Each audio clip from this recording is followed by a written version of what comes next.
Hello there, gang, and welcome to another episode of Displaying Moral Behaviour, the Earth's mightiest action figure video podcast. So take off your pants, crack a beer, and let's talk toys. Let's talk Hasbro's G.I. Joe Classified. Oh my goodness, this is the line that I'm currently a little bit obsessed with. Yeah, and not only that, but now I'm bolstering the ranks because tomorrow I will be receiving my first batch of Valorverse figures, and I cannot wait to see what these guys look like and how they will integrate with my existing Joes. And of course, all this excitement got me thinking, what other figures from other lines would actually work really well with G.I. Joes? Well, I came up with a few. These are only from my personal collection, and when I put the question out to the Facebook group, which if you're not a member, link in the description below because it's a good time, a lot of people came up with some awesome suggestions. So for this video, I'm just going to do the Joes, the good guys, but if you guys like this, then I'll do a follow-up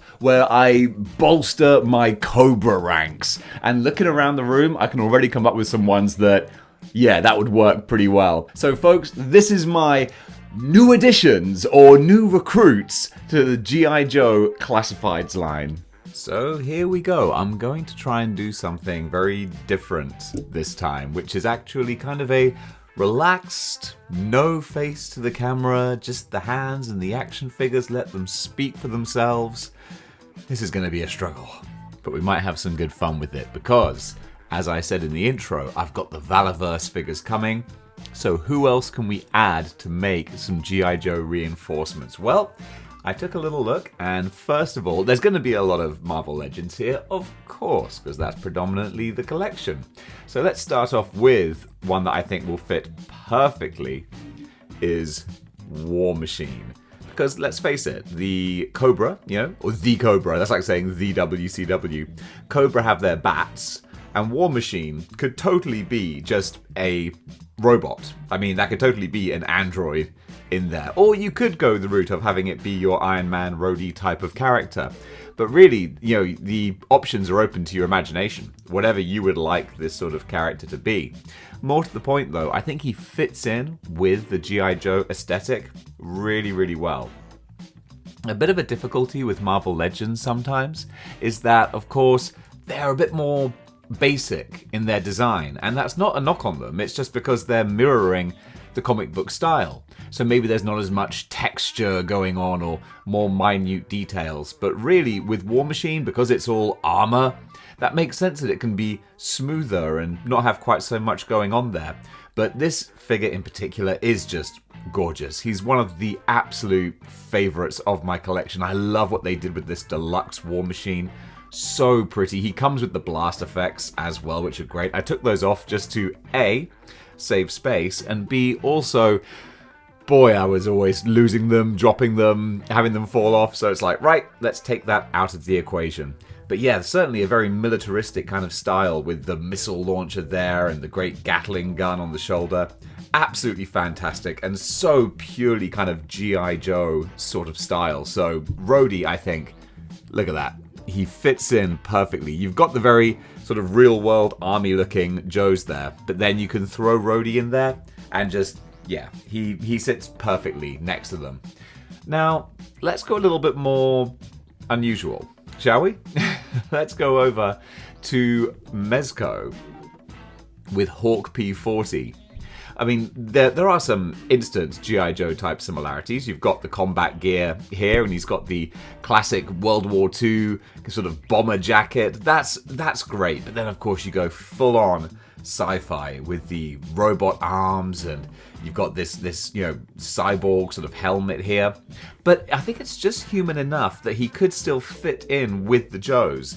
I mean, if we're talking sort of size and scale, let me get an upright Joe here. So he's taller, but he's not sort of insanely tall. It's a difference of just being a large human being next to a slightly smaller one. I'm guessing Duke here is, he's going to be about 6'3". He's going to be a tall human being. So the size and stature of Hawk P40, he's more of your pro wrestler, sort of bruiser kind of size. But definitely, it fits together. It works very well. And as two military type figures, I think they're a fun complement to each other. And with your headcanon, if you want to go for a little bit of Hawk P40 headcanon, this could either be just like a tactical helmet that he wears that, of course, he's personalized, for himself. So he's got some fun sense of World War II bomber sort of style going on there. But that's just a normal human being's head in there rather than a cyborg. Because I think G.I. Joe, they're not so big on cyborgs, are they? It's more just like humans and robots.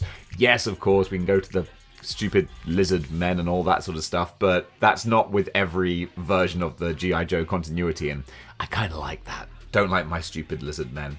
But then, like I was saying, with the military kind of touch here, you've even got the great dog tags there as well, and they have the Rumble Society logo on them.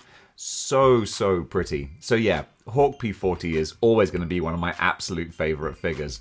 So I think as a compliment to the G.I. Joes, that's just perfect. Check out the great design there as well. Got like the robot pin up there on the back, Lady Luck. So many beautiful, lovely little details on this character.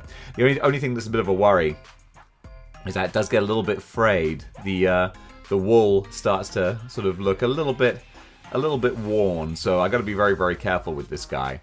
But on the whole, going next to the Joes, I think it's just a perfect complement to the team. And you can see this is starting to broaden out the look of the Joes. Of course, I got more Joes in the display cabinet, but I wanted to be sort of, well, I wanted to just not get them all out and then have to put them all back again. It's just me being lazy. Right, okay, so let's go on to another human character now, or obviously human character. And I think this is a perfect fit. We got Silver Sable. And I mean, come on, Silver Sable is a military-type mercenary in the 616. So she is absolutely a no-brainer. She's a great fit.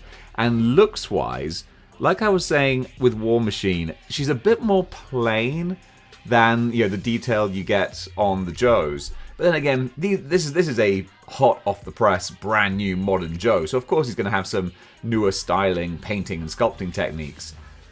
Silver Sable here. Silver Sablinova.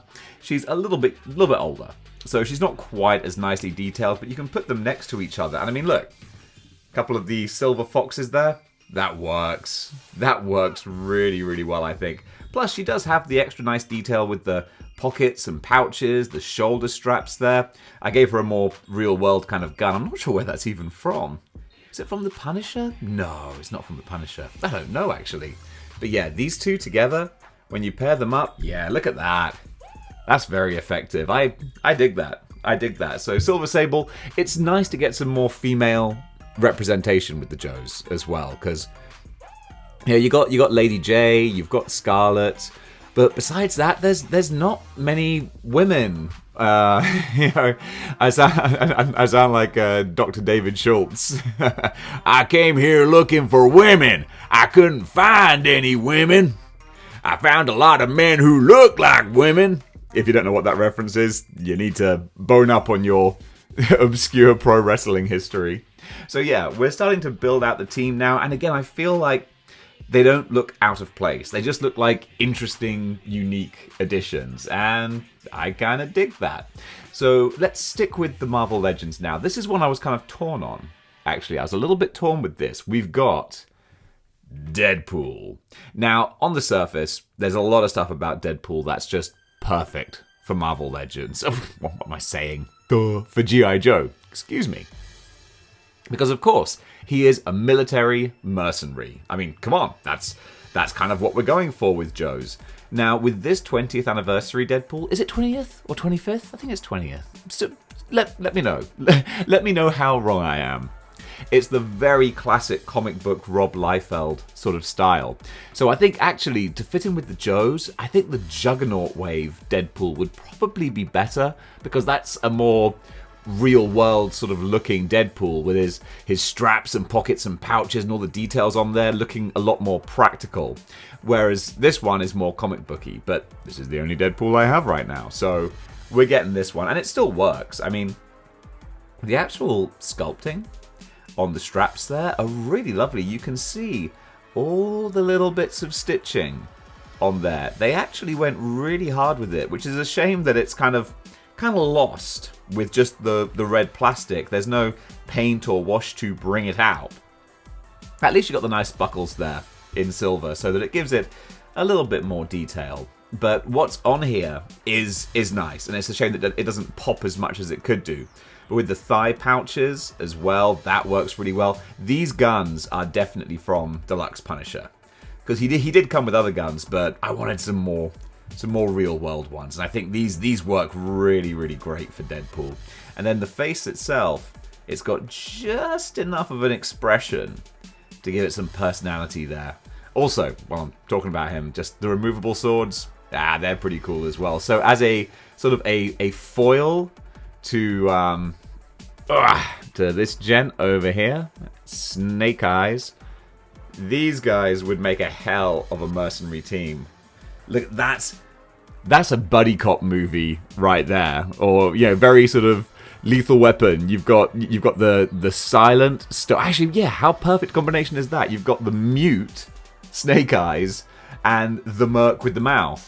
How did my brain not put that together sooner? The merc with the mouth with the guy who can't talk. Perfect. What a combination. So these two together, they actually look fantastic. I really like this as a display. I think it works really well. I kind of wish I still had the Juggernaut Wave Deadpool to see how he would stack up next to Snake Eyes, but I really, really like that. I think that looks really fun. My only problem with this version of Deadpool, which would have been remedied if I had the Juggernaut Wave one, is that he's got the flipper feet, which is very non-G.I. Joe. That's kind of a shame. The other Juggernaut has proper boots, and that's what this guy's missing. He stands out a little bit, being in his pajama socks. But besides that, I can let it go. Now let me just put Outback Jack back in position there. I like everything to be as it should be. We might have a bit of a domino effect here. Hang on, I'm not going to cut it. I'm going to let you guys watch me struggle with these two. They're both holding each other up. So let's see if I can get... Yep, Flint's back there. We got Outback. Come on. Ooh, he's going to take Snake Eyes with him if he's not careful. There we go. Whew. I wasn't worried for a second. Okay, let's keep on keeping on, shall we? So let's mix it up a little bit away from the Marvel Legends. We've got... This is a fun one. We've got Lynx from Hasbro Fortnite.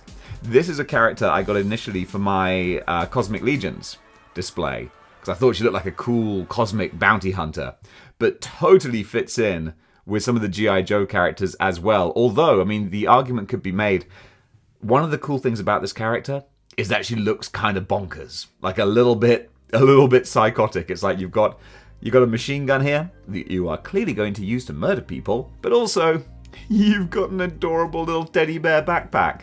That was what really attracted me to the figure. I thought it's so bizarre, so kind of crazy and ridiculous. I really, really like it. So I was torn as to whether or not I should put her with the Joes or with Cobra. Because I thought Cobra, because she's kind of psycho, scary looking, that would make a really cool Cobra assassin. In fact, you know what? Headcanon. All right, we're headcanoning this now. She defects. She starts out with the Joes, but she defects to Cobra. That's what happens. So she's a bit of a tweener. So yeah, here you go. Full on headcanon. She's a normal soldier and then gets injured in battle and sort of restored and healed up as a bit of a cyborg. Because the feet look kind of non-human. And everything seems okay, but actually it doesn't sit well with her. So she goes a little crazy and she defects to Cobra. And that is my random headcanon for this pretend G.I. Joe character. But there's so much to love about this figure. Look at the little details on the forehead, giving that little pattern there. That just brings out extra little bits to notice. The same with the arms as well. I do love so many aspects about the Fortnite figures, but on the whole, they're generally just a little bit too cartoony for me to want to integrate with the rest of my collection. But this one, I think she just has so much nuance and character. You got the great little pigtail, the little cybernetic ponytail on the back there. I think that's really fun to look at. So yeah, I really dig this. So this is the G.I. Joe character who defects to Cobra later on in the story, this imaginary story that we're putting together here. I really like that. I'm just giving myself a little pat on the back for my random headcanoning there. Now, of course, she does have teeny, tiny feet. So let me see. There you go. She stood up surprisingly easy there. I find with Silver Sable, her stance gets wider and wider, because that just seems to be the way that the figure balances. Like, the wider I move her feet, the easier she stands. And it just it gets to the point where she's doing the splits. But there we go. There's War Machine there too. And now this Joe team is starting to fill out. So let's mix up. Let's see, we just did Lynx. Okay, let's go back to the Marvel Legends, because now we've got another one. Actually, if Lynx was kind of restored and healed up with cybernetics, then this was their first attempt. And funnily enough, ironic even, is that this version is a lot more gruesome than Lynx, but actually, surprisingly, the character took to it much, much better. So even though he looks like a terrifying zombie creation, he's actually very much at peace with being a badass cyborg weapon of destruction. Because, he could have very easily gone with Cobra, because he does look kind of scary, but he's got the old stars and stripes there. God bless America. Nothing more G.I. Joe-ish than that. So of course he's got to be a good guy. So we get this Deathlock, who is a proud member of the G.I. Joes. And I just love this Marvel Legends figure. Hang on, let me just fix Duke here. There you go. I thought he looked a little bit not right. So yeah, this is an older Marvel Legends figure. It's still what I would consider the modern era. But he's going back several years now. But just the amount of details they put on here, with the separate piping going across here. He's got the huge big Gatling gun, which is fantastic. The removable, he fits right in with the Joes, doesn't he? Why? Because he's got a removable gun. Nothing's more G.I. Joe Hasbro than the removable gun in its holster. And it's not just a plain holster, but it's actually got pockets and pouches here as well for ammunition and that kind of stuff. The gun belt also is great. And he's got this gripping hand that you can have him like feeding it through. Works so well. The backpack is a separate piece as well. I don't think you can disconnect it. I think it is glued on, but why would you disconnect it? It looks great. And then also he's got the awesome sort of boots there too. Absolutely fantastic bruiser of a cyborg heavy gunner type character. I love this guy. And let me see if I can position him. I'm going to move Lynx, and I'm going to put him next to Hawk P40. And actually, we've got a kind of a cybernetically enhanced platoon over here on the side. So maybe these guys can all be like a special ops cyborg kind of team. I kind of like what's going on there. Right, I tell you what, I'm not going to lie. I'm having fun with this. This was a random little experimental video, but I'm really digging this. So, next up, we're gonna stick with the Marvel Legends, and we're gonna take it to the skies with Mach 1. Again, just a dude in a mech suit, and that works really well for Joes. Now then, I don't think there are many like Iron Man type flying characters in G.I. Joe, but there should be. Of course, they do have characters who have backpacks. I remember in the opening intro to the G.I. Joe animated movie with the, crashing through the snow, not sure where to go, Cobra. And they got the whole fight with the Statue of Liberty. Of course, they got people flying around in jetpacks there, so there is kind of a precedent for that. Now, Mach 1, he is probably the first, actually, he is the first figure I ever did an angry, ranty review of, because I was so disappointed. He's not a great figure, to be honest. I think the white looks kind of tacky and plasticky, and there's just a lot of reuse. And what are these hands? Like, what's he holding? What's even there? So that's a shame. And, the mask, there's so little detail going on here. It felt like a cheap just, let's get this figure out there, screw it. So that's a bit of a shame. But at the same time, what he represents is, a cool flying squadron for the G.I. Joes. I kind of like that. He could be like the air commander. That's really fun. So I dig it. And again, it's super futuristic technology, but with a human being inside. And that works really, really well. So as far as the kind of aesthetic of the slightly hyper reality of G.I. Joe that's still kind of militaristic, Mach 1 works really well. Plus, I like the sort of armored, metallic kind of look that we've got going on here. He's got the flipper feet again, but at least it kind of fits with wearing an armored flight suit. So I will allow that. But again, like I was saying in my original video from 2 years ago now, channel's moving along. We're getting older. Yeah, there's no extra detail on here, and that's a real shame. Someone who would have done better in this role if I collected MCU than the MCU Falcon, mwah, chef's kiss. That would have been a perfect addition. So many MCU characters would of course be perfect additions to G.I. Joe. Imagine Ironmonger. That would be great for this kind of display. But again, I don't collect MCU, so that's neither here nor there. So let me see if I can use his big old flipper feet to position Mach 1 just behind War Machine. There we go. Okay, right, we've got a couple more left. So now we're going to go over to Mezco. And I think that this little Cajun thief over here, that's right, mon cher. You gonna get Gambit to be on your here G.I. Joe. Because let's face it, a lot of G.I. Joe characters are based on stereotypes. And you don't get more of a Cajun stereotype. I mean, actually, what is a Cajun stereotype? I don't think there is one, but certainly this accent is quite stereotypical. So you've got so many G.I. Joe characters who represent their sort of origin, their place of birth or whatever.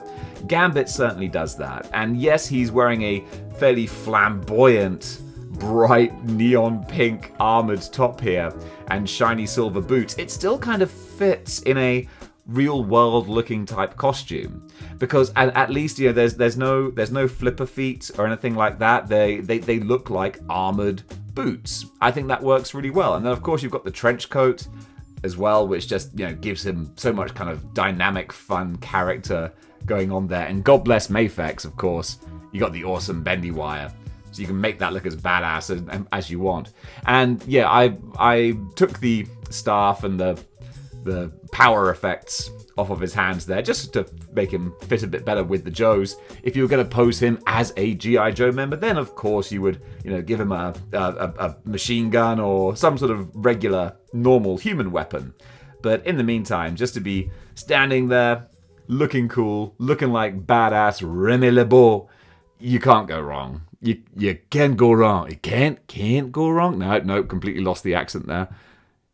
You can't go wrong, mon cher, with the old Cajun. Nope, lost it. I'm gonna drop that now. So let's just pop Gambit back here. Every time I see this figure, I just think Marvel vs. Capcom.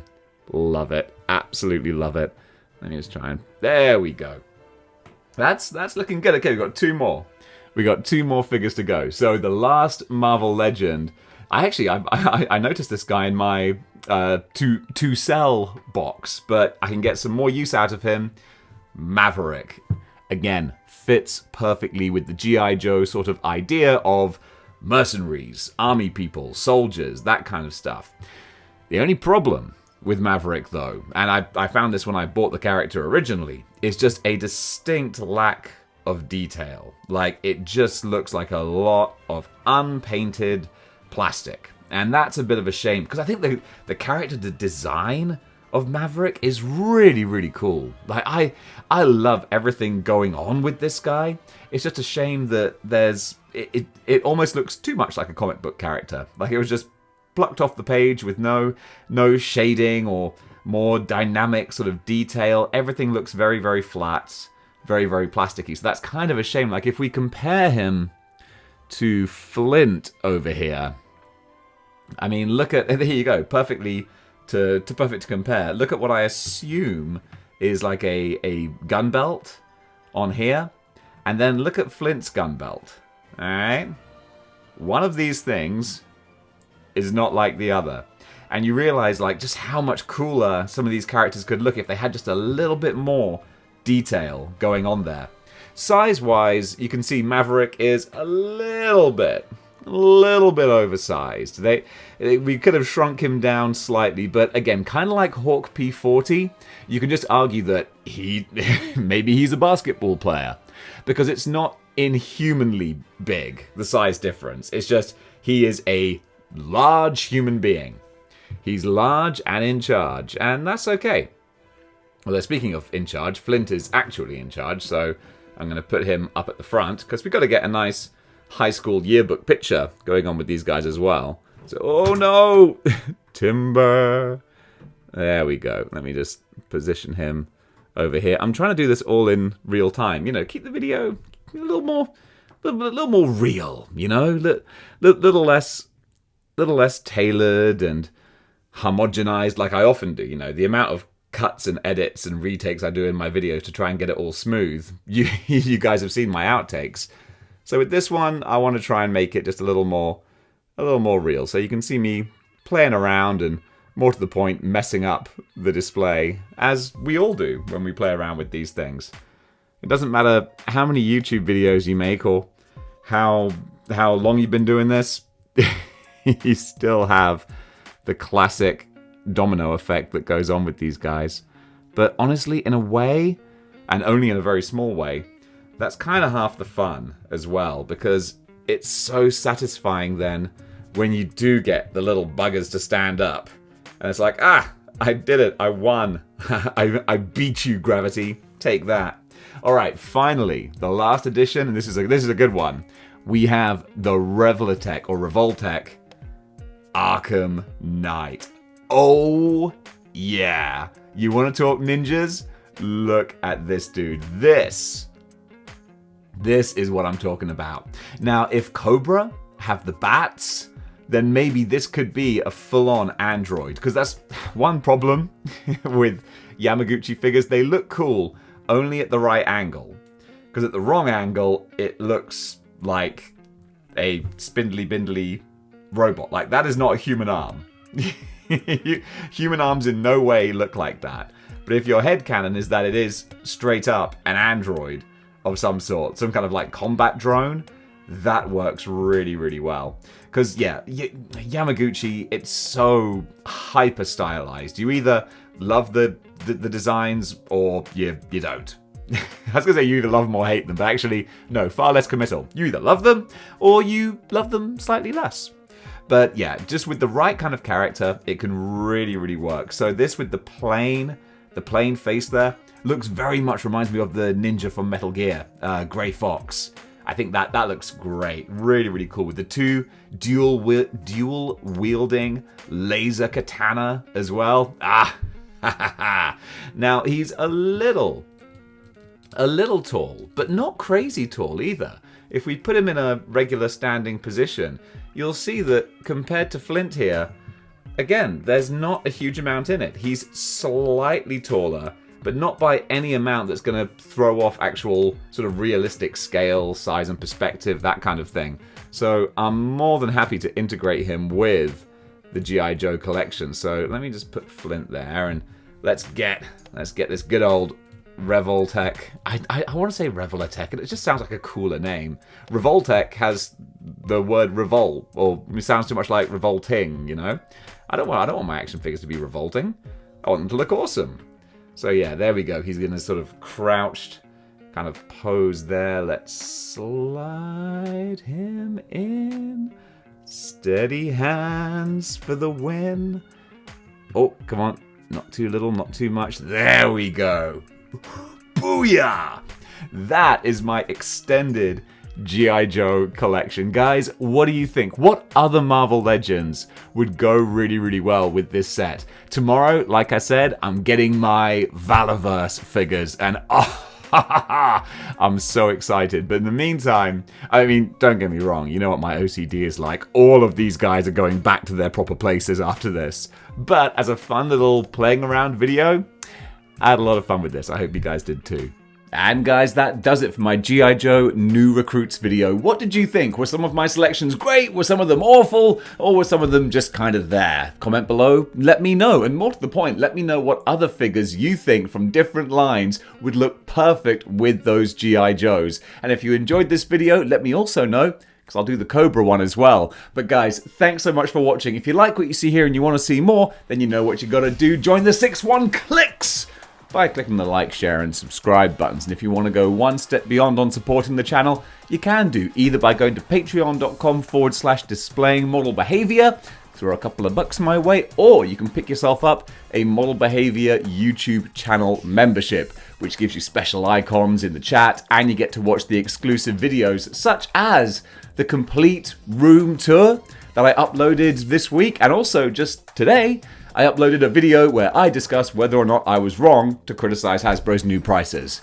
I was slightly wrong, but also kind of right, but for the wrong reasons. So guys, thanks so much for watching, and until next time, keep displaying model behavior.